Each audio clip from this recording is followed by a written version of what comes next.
দেখো বন্ধুরা, চলে এসেছি ননদ বাড়ি। ননদের আমাদের বাড়ি যাওয়ার কথা, কিন্তু সে বুঝে আমরা ননদ বাড়ি চলে আসলাম। তো এই বছর তো আমরা ষষ্ঠীতে যাইনি আর কি, ওরা যাবে বলে যাইনি। ওরাই মাঝখান দিয়ে গেল না আমাদের বাড়ি। ওদের বাড়ি যেহেতু অসুস্থ, ওর শাশুড়ি মা মারা গেছে, মানে বড় মা মারা গেছে বলে গেল না আমাদের বাড়িতে। তো আমরাই চলে আসলাম। তো দেখো সকালবেলা আমার ননদ কি করেছে টিফিন সকালে।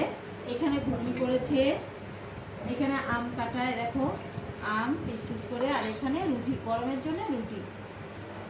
আমি যে আমার নিচে বলো আরো আছে এখানে, এখানে দই মিষ্টি, তারপরে ঠান্ডা থামস আপ, অনেক কিছু আইটেম হয়েছে। এগুলো সকালে টিফিনে, আবার দই রাখা হয়েছে। হ্যাঁ, দুপুরে তো আছেই। এই দেখো সবাই আমরা চলে এসেছি, তোমাদের পেটু দাদা ছাড়া। তোমাদের পেটু দাদা আসবে আস্তে আস্তে করে, একবারে নিয়ে চলে গেল। আস্তে আস্তে করে ঘুরে ঘুরে চলে গেছে। হ্যাঁ, আস্তে আস্তে করে ঘুরে ঘুরে দেখো মা। হ্যালো না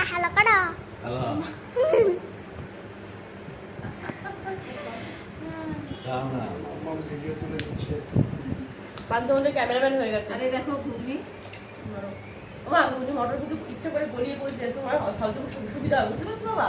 কারণ মার কিন্তু কোনদিনই হজম হবে সহজেই সেরকম ভাবে খাওয়ানো উচিত, আর একদম হালকা মশলা ছাড়া।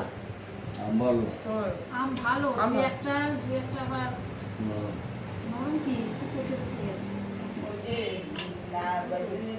তিনটে ওরকম হয়েছে। তো চলো ওরে যে গোটা